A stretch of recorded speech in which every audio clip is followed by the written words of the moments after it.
Is your Ilco Transponder key not working?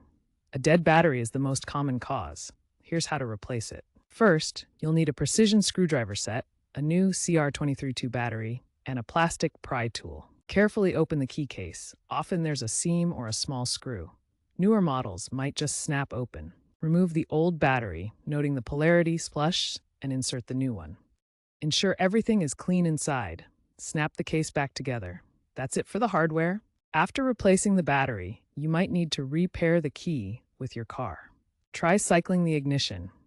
Insert the key and turn it to the on position multiple times. If you see an Immobilizer not detected error, try using an OBD2 scanner to clear any ECU codes, and then attempt the repairing process again.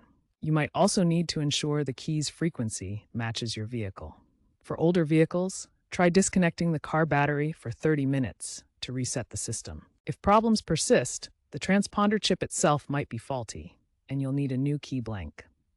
Always refer to your vehicle's owner's manual for specific instructions.